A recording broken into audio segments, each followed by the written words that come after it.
मिसाल के तौर पे एक नॉन फाइलर है, वो प्रॉपर्टी परचेज करता है ना, तो उसको ज़्यादा टैक्स देना पड़ेगा। डिमांड पे भी होता है ना, हम डे टू डे तो FBR के वो बंदे नहीं जा सकते वहाँ पे, उन्होंने तो एक टाइम पे फिक्स कर देना है। साइड पे आप लोगों को निकालना चाहेंगे ना, लिमिटेशन तो हर जगह है। अपनी ज़ात के लिए सर देखें, वो अब अल्लाह ताला की ज़ात बेहतर जानती है, अपनी तरफ से तो हर कोई बेहतरी की कोशिश करता है। सर कैसे मिजाज हैं? अल्हम्दुलिल्लाह सर, खैरियत से हैं? जी अल्हम्दुलिल्लाह। पहले दिन आप कहाँ निकल आए? शॉपिंग करने आए हैं, घूमने फिरने आए हैं? सर शॉपिंग तो नहीं करने आए, ड्यूटी करते हैं, तो अभी ड्यूटी से वापस जा रहा हूँ। प्राइवेट जॉब है? नहीं, गवर्नमेंट जॉब है, FBR में। गवर्नमेंट जॉब है जी। कहाँ पे? FBR में सर। ओह अच्छा, तो आप वो टैक्स इकट्ठा करने वाले लोग टैक्स हैं। इकट्ठा करने वाले। तो आप लोगों पर इतना टैक्स लगा देते हैं, इतनी सख्ती कर देते हैं कि लोग सारा साल हमसे शिकायत करते हैं कि ये सांस लेने पर भी टैक्स लग जाएगा। सर देखें, हम रिफंड्स भी तो दे रहे हैं, जो लोग बिजनेस कर रहे हैं कुछ मुल्क को दे रहे हैं, तो हम उनको पे बैक भी कर रहे हैं। अब उसमें देखें, अभी ये आपने खबर सुनी होगी, पेट्रोल भी सस्ता हुआ है, तो रेवेन्यू इकट्ठा होगा तो आपको कंट्री पे बैक करेगी ना, तो आपको टैक्स देना चाहिए। आप बाहर वाली कंट्रीज देख लें तो उसमें इससे ज़्यादा टैक्स हैं। बाहर वाले मुल्क आप देखेंगे तो वहाँ पे ज़्यादा टैक्स लगे हुए हैं यहाँ से। नहीं, वहाँ मसला ये है कि वहाँ डायरेक्ट टैक्सेशन तो होगी और वो पाकिस्तान से सख्त भी होगी, लेकिन वहाँ इतनी इनडायरेक्ट टैक्सेशन नहीं है कि एक एक चीज़ पर सुपर टैक्स भी दिया जाए, उस पर इनकम टैक्स भी दिया जाए, उस पर GST भी दिया जाए। यहाँ मसाइल पैदा होना शुरू होते हैं। सर देखें, डिपेंड करता है ना आपकी इकॉनमी पे। अब जो इनडायरेक्ट टैक्सेशन है, लाइक सेल्स टैक्स आप बात कर लें, तो हमारा वो मेजर सोर्स ऑफ इनकम है, तो हम अगर वो छोड़ देंगे तो भाई कैसे काम चलेगा। मैं लोगों के पास जाता हूँ ना, तो मैं उन्हें ये कहता हूँ कि देखें, मैं टैक्स दूंगा तो फिर मैं ये मुतालबा कर सकता हूँ कि सरकार मुझे उसके बदले में कुछ दे। जी। सेहत, तालीम, इंफ्रास्ट्रक्चर, ट्रांसपोर्ट। लोग ये कहते हैं कि बिजली के बिल में 11 तरह के टैक्स हैं, क्योंकि आप लोगों ने तो इम्प्लीमेंटेशन करवानी लगा दी, सरकार है, लेकिन लोग सरकार साथ ये भी सवाल करते हैं कि मुझे इसके बदले में मिलता कुछ नहीं है, मेरे जेब सिर्फ पैसे जा रहे हैं। तो ये भी तो एक शिकायत आप भी तो अपने इर्द गिर्द सुनते होंगे। सर देखें, इसमें अब डिफरेंट एस्पेक्ट्स हैं। आपने एक बड़ा वो कॉम्प्लिकेटेड इकोनॉमिक नेचर का क्वेश्चन किया है, तो उसमें अब आप बिजनेस कम्युनिटी आप भी तो राइट आदमी है समझाने के लिए। जी बिल्कुल। अब आप देख लें, एक बिजनेस कम्युनिटी है, अभी वो सेटिस्फाइड है। रिसेंटली उनके पीछे एक अहम मीटिंग भी हुई थी, तो वो तो सेटिस्फाइड है। आम आदमी की बात कर रहा हूँ जी। वो आम आदमी सर, जो अच्छा, ये खड़ा हुआ है, ये घड़ी बेच रहा है, परफ्यूम बेच रहा है, वो कुछ खाने की चीज़ बेच रहा है, ऐनक बेच रहा है। आप उनसे ये सवाल, इसकी सारी टैक्सेशन इनडायरेक्ट है। सर आप उनसे ये सवाल करें कि क्या वो टैक्स के लिए रजिस्टर्ड हैं? नहीं, ये नहीं वो होंगे फाइलर हैं। सर, ये नहीं होंगे सर जब वो छुपा रहे हैं तो इनडायरेक्ट टैक्सेशन का इशू है। नहीं, इन्हें फाइलर तो होना चाहिए, इसके खिलाफ तो कोई नहीं है। हाँ नहीं, तो फाइलर हो ना भाई, आसानी पैदा करें ना इनके सर लिए।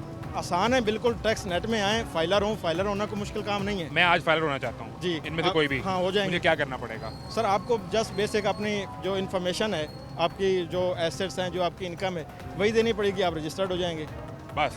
हाँ, इसमें तो सर कोई मुश्किल ही नहीं है। इससे पहले अगर किसी के पास घर है, कोई प्रॉपर्टी है, कारोबार है, उसका सवाल होगा ये पैसे कहाँ से आए थे? नहीं, उसका कोई सवाल नहीं होगा। फाइलर होने तक आपसे कोई सवाल नहीं होगा।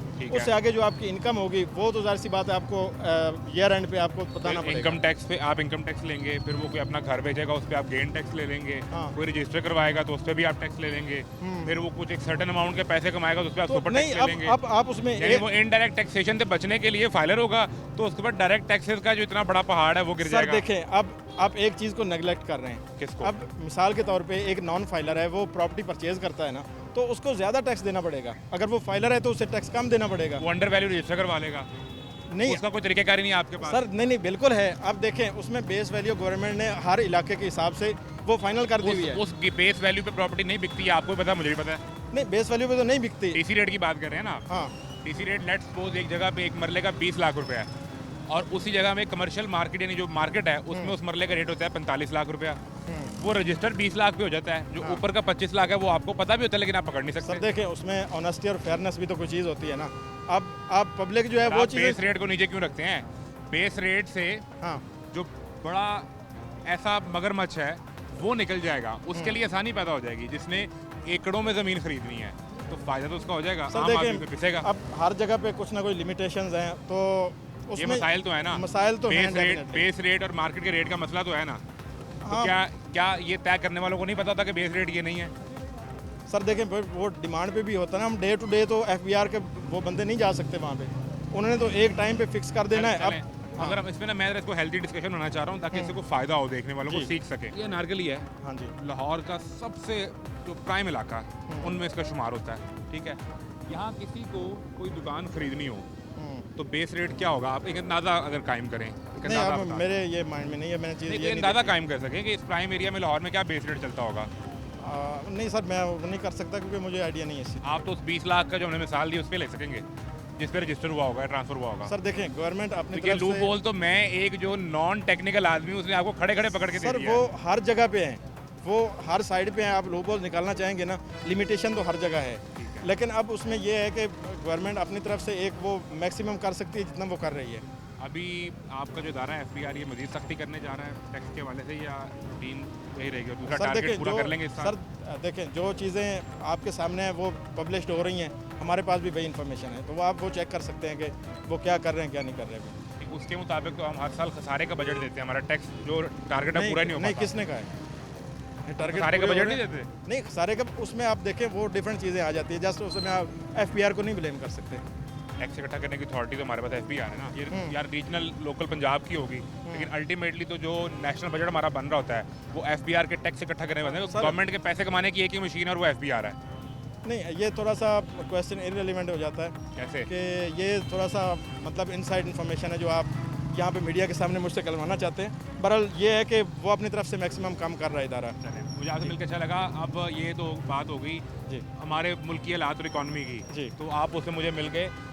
2026 के लिए आपका प्लान क्या है? आपने क्या सोचा है कि मैंने इस मुल्क के अंदर इस सिस्टम में बेहतरी के लिए क्या ऐड कर सकता हूँ और अपने लिए सर, वो नए साल से इंशाल्लाह उम्मीद क्या है? टाइम के साथ साथ देखेंगे, हम अपनी तरफ से पूरी मेहनत कर रहे हैं, जो चीज़ें बेहतर कर सकते हैं वो कर रहे हैं। अपनी ज़ात के लिए तो कुछ सोचा होगा कि वो भी टाइम के साथ सोचना है। नहीं, अपनी ज़ात के लिए सर देखें, वो अब अल्लाह ताला की ज़ात बेहतर जानती है, अपनी तरफ से तो हर कोई बेहतरी की कोशिश करता है। चलिए, आपसे मिलकर बहुत अच्छा लगा। जी, बहुत शुक्रिया sir. Thank you very much.